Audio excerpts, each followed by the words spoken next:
budding lawyers, welcome to the podcast. Today we have with us Miss Malavika Rao. Hi Malavika. Hi Prasanna. Malavika holds a BA LLB degree from Christ University in Bangalore and an LLM degree in Environmental Energy and Clean Technology Law from the University of California Berkeley. Currently, she is a PhD candidate in International Law at the Graduate Institute of International and Development Studies, Geneva, and a holder of the Swiss Government Excellent Scholarship 2019. She is also working there as a teaching assistant. Okay, so that was a long introduction. So, Malvika, let's start from your LLB and LLM. So, you did your bachelor's from India and master's from the US. So, did you decide it much early and planned accordingly, or it was something quite sudden? So I did my undergrad from Christ University, Bangalore, and I did my master's from UC Berkeley in California. The process of doing it from India and then switching to the US was something that I picked up in the third year of my undergrad degree. So I remember we had this course on environmental law, which was a basic introduction to some of the main laws that we have, the Environmental Protection Act and some of the constitutional provisions related to it. And what I felt was lacking was that there wasn't any clear direction and also clear precedence of having expertise in environmental law at the university that I studied. So I started reading stuff outside of my classes, and then this got me interested, and I decided to pursue it in the US. And the reason for choosing US was mostly because environmental law was something that we have also picked up from the US, like the basic principles, and it's pretty much advanced there. So, yeah. Okay. So, when did you exactly decide in which year you were? Towards, I would say, out of my 5-year program, in the 4th year. So, I gave myself a year and a half to prep for it. And there would have been many things you have to do when you have to go abroad for studies. So, Yeah. Can you just guide our listeners? I mean, how did you plan and what all things are there to do? So the first thing that I looked at was the programs itself. So I looked at colleges that have programs or LLM degrees in environmental law specifically. I was quite interested in energy law as well. So I looked at colleges with these two. Now, once I looked at the programs, I tried to list out universities. So I looked at about 6 or 7 universities, I would say. And most of them were in the US because I was leaning towards the US. But I also did apply to NUS, and I think I applied to LSE in the UK. So these were the universities that I looked at. And the application process, yes, it is quite tedious, especially for undergrad students, because when I did it, it was my first time and my first experience, and there was nobody to help me. So what I did with the thing was, for the US universities, you have a common admission portal, which is called the LSAC. So you upload all your documents there and you do it through that. And for UK and Singapore, I did it individually. So you need to look at their individual application procedures and then do it through them. So for UK also, there is no such a common entrance test or a website through which you can apply to most of the universities in UK. You have to apply it individually to each university. No. Yeah. So if you're applying to the University of Cambridge, you have to do it through their portal. If you have to Oxford, then there's LSE, you have a separate application. Okay, so maybe you may need a assistant kind of thing to manage because there will be so many applications if your like percentage of getting into a college is not so much, then you have to keep your plans open to many colleges, right? Yeah. So yeah, I mean, that's a very tricky thing that you have to understand in the beginning. So I actually did this with a friend who was also planning to apply. So what we did was that we graded them according to our interests. So colleges like UC Berkeley, I also applied to Cornell, and I applied to Columbia. So these 3 were like the top universities. And then I applied to tier 2 universities and other universities where you think that it's not that difficult to get into. So it's good to have a mix of colleges You can have dream colleges. It can be Cambridge, Oxford, Harvard at one level, but you also need to be realistic, not just of your abilities, of course, but also about the application pool, which has thousands of applications. So have a good mix of colleges and, keep, be aware of all the deadlines, I would say. Okay. And how did you get into University of California? Like you had options available or that was the only one university? I had options available. I had quite a few options available actually, but when it came down to selecting the college that I wanted to go to, I first narrowed down the place. So I wanted to go to US. So naturally, UK and Singapore, I was not that interested in.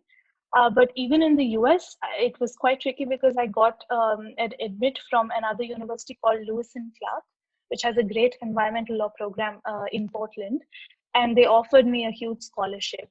So it was quite tricky. But towards the end, it came to looking at the program, looking at the college brand and prestige, and the rankings. So it was a personal decision in the end. Yeah. And UC Berkeley, one of the striking features about that is that it's in the Bay Area, which now has a growing network of environmental organizations.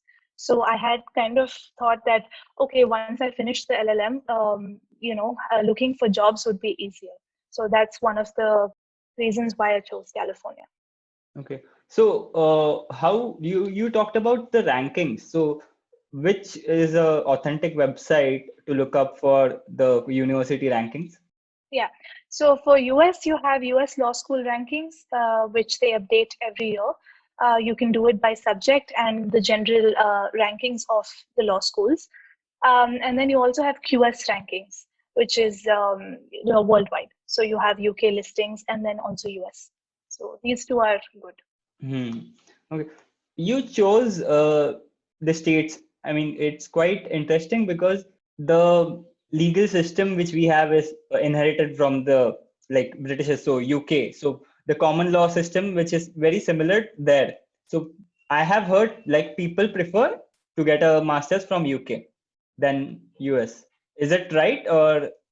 It's true because I feel like most people who want to do LLMs also want to do it in subjects that are, criminal law or civil procedure or comparative constitutional. So all the traditionally oriented subjects are something that which I would say UK is a better fit for those kind of subjects. But if you're looking at, let's say, environmental law, energy, or IP for that matter, I think all of these contemporary issues are, it's better to do it from the US, I would say.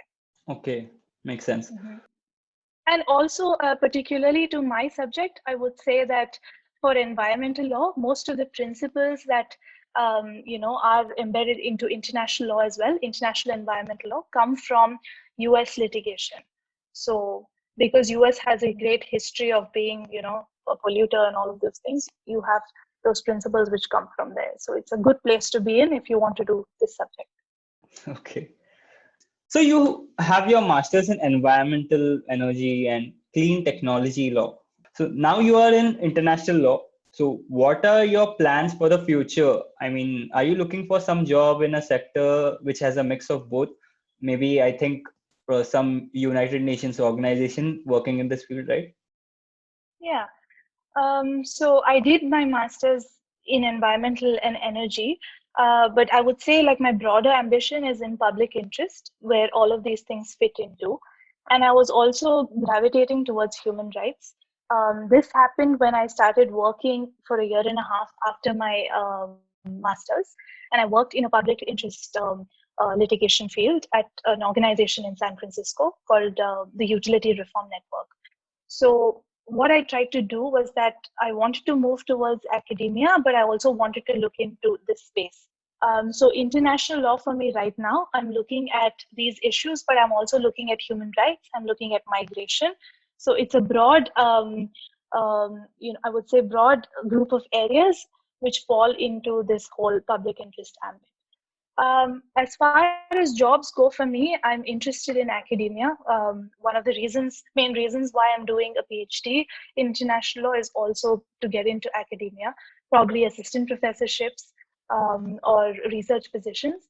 But apart from that, yes, right now in Geneva, I'm based in Geneva, and there is a huge network of international organizations which offer consultancies and traineeships for interested law students. So hopefully a mix of these two. And I think that would give me a balance between research and also putting myself out in an organizational setup. Interesting. Uh, are there any courses available in India, like the course which you did in Geneva? At the time that I wanted to, no, there weren't. But recently, I think as of last year, 2020, Jindal has started this LLM program in environmental law and climate change. And you have, I think it's done under Professor Armin Rosenkrantz, and which I think most law students would know because that's like the basic textbook we have by him for environmental law. I've heard it's a good program, and I've heard it's been taught by Professor Armin Rosenkrantz, and they have a great faculty which is concentrated in this area. So I would look at that program. Yeah.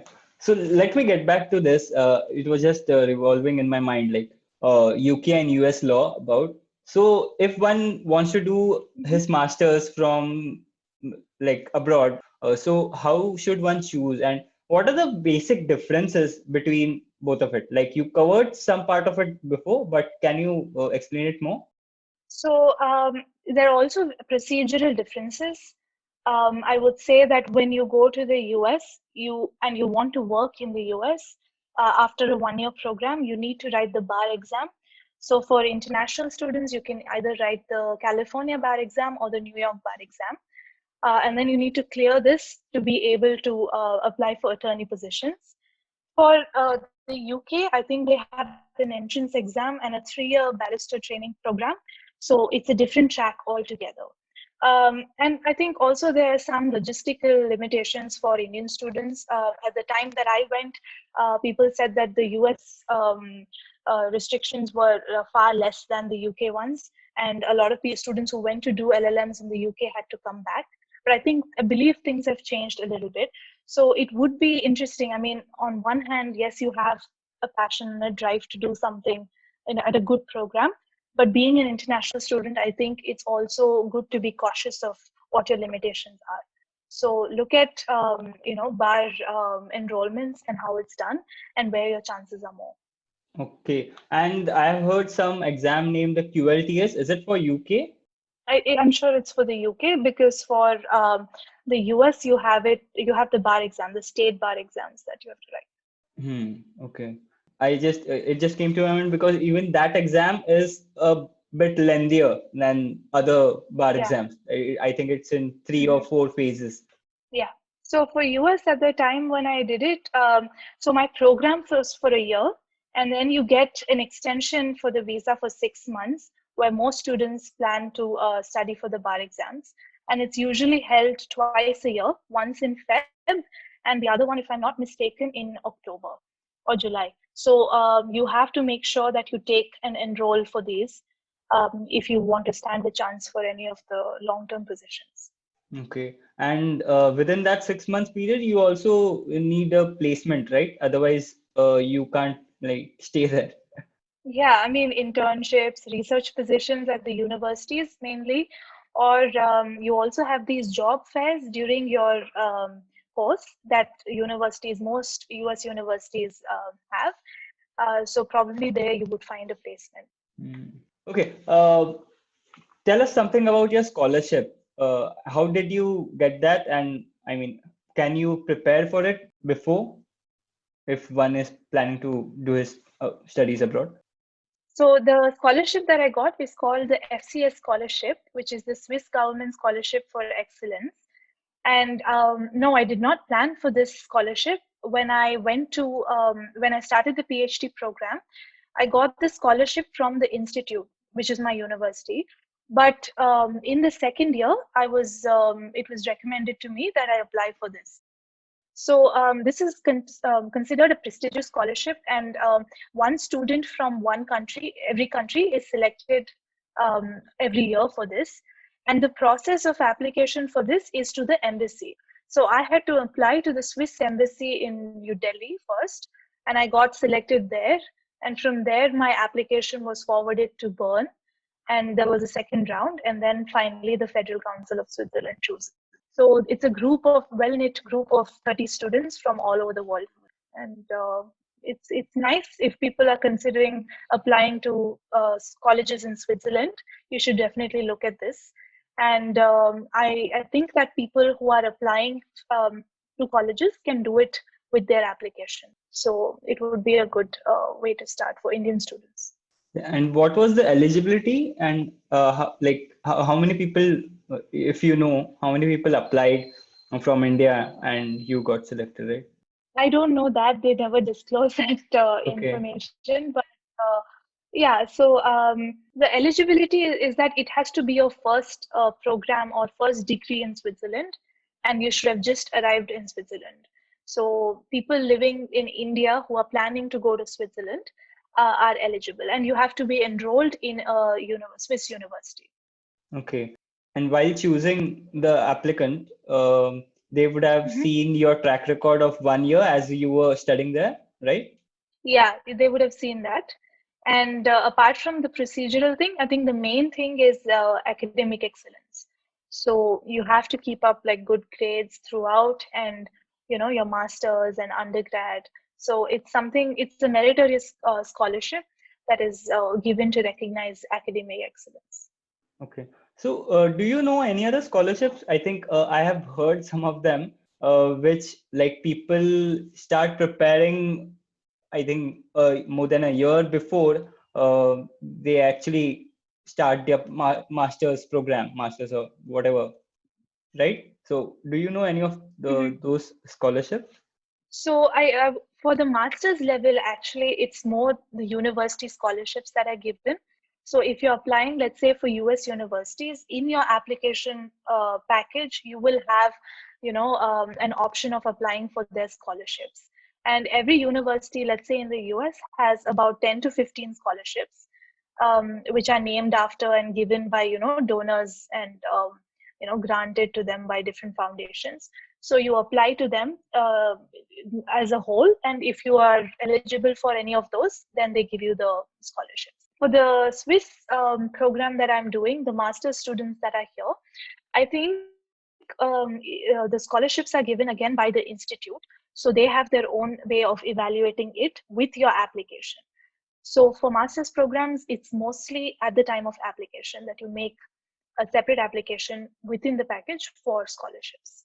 Hmm. And that is one thing is good that you can apply to scholarships even after enrolling into the program a year later or 2 years. Yeah, yeah. And if it's for PhD students, you have a lot of grants coming up throughout your PhD. So it's something that you need to keep an eye out for and apply for those that you think you would be wanting to consider. Hmm. Okay. So is there any point in doing an LLM from a foreign university if one actually wants to work in India and especially into litigation? So I've heard, I mean, my experience and my friends who have done LLMs, I have a very mixed reaction. So a lot of my friends say, if you're practicing, let's say civil litigation or criminal litigation in India, the LLM in itself hasn't helped them a lot. So because when they came back here and they wanted to start jobs in law firms, they had to anyway start from scratch because you need to understand the procedure of courts here. And it doesn't really make any difference if you have theoretical understanding. But let's say you want to apply for think tanks or specialized fields like IP or environmental law, then I think a theoretical understanding is in itself an advantage because there aren't many people out there who are planning these things and working in these areas. So for me, I would say that if I just jumped into, let's say, environmental litigation at one of the law firms in Delhi after my undergrad, I think that I wouldn't have had this kind of an understanding of how things work globally because the subject has a lot of ramifications from what happens internationally, let's say like the Paris targets or sustainable development goals, things like that. I wouldn't have known, but an LLM in this field would definitely help enhance your understanding. Yeah, agree. I mean, especially for litigation, I think it won't make any sense. But if you are Mm-hmm. planning for some other things like think tanks and all, it will, help a lot. Yeah, and teaching. I mean, one of the reasons why people also do LLMs is because now it's become a requirement for people if you want assistant professorship. Yeah, so because it's one of the requirements for assistant professorships nowadays at even Indian universities, as per UGC guidelines. So I think you need to have an LLM degree. So an LLM degree definitely plays an advantage if you are looking at academic and research jobs. Hmm. So, is there any edge that you get over other people who haven't done an LLM, specifically if you are looking for a job at law firms? Yeah, I think so because I think that one is that the salaries are higher, and I also think that the level of entry level, if you've had prior experience, let's say 2 years of experience before you go and do your LLM, and then you come back, I think that the level of entry is much higher. So you would be recruited in higher positions, and I think it also has an advantage if you are looking for diversity in jobs, right? So because I did the LLM outside, I was able to work outside. And I think that experience that I had outside of India would probably have a lot more weightage when I come back and I want to apply here. So an LLM, I think, is an experience that way. You need to think of changing tracks and looking at things which are not in the ordinarily, way that you have it in India, and you go out, discover things, and come back, and probably you'll have a more enriched Hmm. education and employment. So if one doesn't want to do his masters, okay, and he wants to work in US, can he do it like completing his LLB in India and going there and clearing the bar exam and start working there? So I think that for working directly from after getting a degree in India, in a foreign country, I don't think it's possible, to my knowledge, because you don't have any sort of competitive advantage when you're applying to a job there, nor do you have a background in understanding their laws. So I don't think that it's a possible and viable option to try and plan your career in another country after doing an undergrad in India. Okay. How much is the minimum GPA required for securing a place in a top law school in US? So the GPA requirements for Indian law schools are different because in Christ University, what we had was different from NLS, and it's different from the other universities. So at here, the law school admission test, which was the common admission portal for US law schools. So in that, they translate your GPAs. As far as I know, you need to be in the top 5-10% of your batch in India to be able to get into a good law school, so a good rank law school. So I would say more than the GPA, it's where you stand in your class. So have a good ranking and be a consistent academic achiever. Okay, okay. So this is one question I think everyone must be having when those who are planning to apply abroad. SOP is one of the document which I've heard is very important when you apply for a course anywhere abroad. Is that true? And if yes, what should be kept in mind while writing a SOP, like while making a good SOP, and how to make yours stand out from other SOPs? So an SOP is it's just a document that it's the only document that law school admission people have to kind of gauge who you are and what you have done in the past and whether you would be a good fit for their program. So an SOP, I would say, be very creative about it. It has to tell them what you're interested in and why you're interested in this specific program, show a good level of research of the different faculty at the universities, who you're interested to study under, who you want to write your thesis with, what you're really interested in doing there, working at clinics, doing internships, or whether it's moot courts, things like that. And apart from that, it's also a way in which you have to tell them what your future plans are.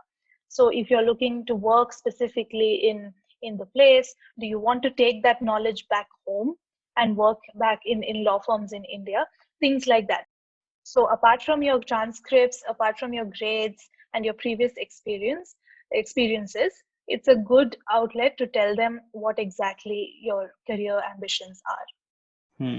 Okay.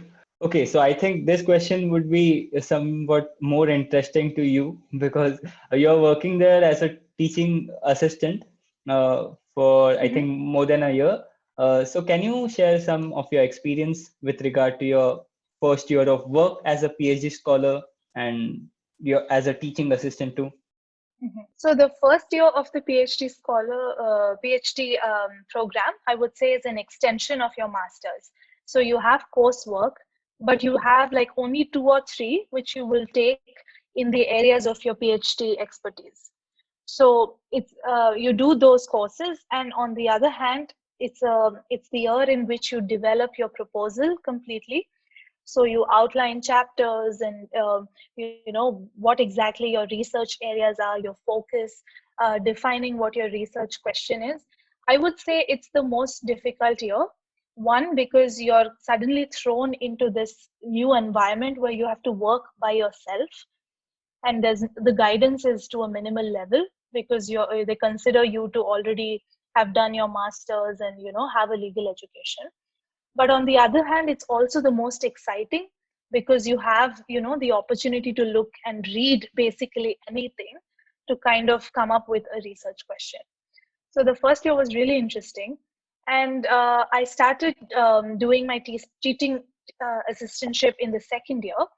And that's a very good opportunity that I got, because I am assisting professors who have 30 and 40 years of experience in subjects for master students. So the level of competitiveness is high, and it's nice. So I've been assisting subjects in migration law, in environmental law, climate change, research design and methodologies. So these are some of the courses that I'm doing. It's very exciting.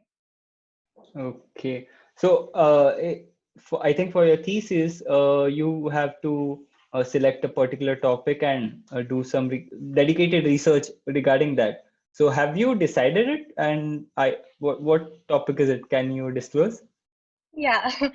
So I'm in the third year of my PhD. So I am in the process of writing chapters now, and I have decided on my topic.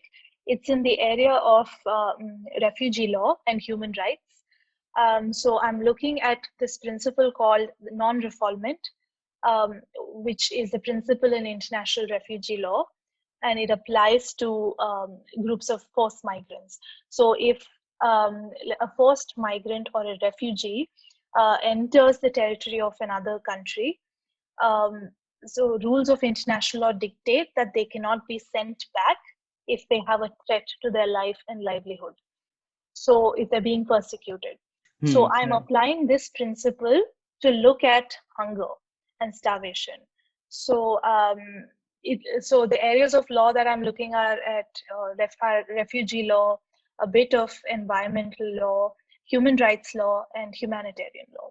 So it's overarching, and it's going to take some time to write. Okay. Yeah, it's very deep. Okay. Uh, Over to our last question, Maluka. Please share an incident from your career which is very memorable to you. Um, I would say it's also, I would like to pick out one, which a couple of them actually. One in the US when I was working right after my master's degree, and I had to do evidentiary hearings before the California Public Utilities Commission. So that was very new to me, and it was very challenging because I was in a completely new legal setup, and I had to kind of adapt to it, on my feet. So that was one. And the second, during my PhD, I just published a paper in the Refugee Survey Quarterly by the Oxford University Press.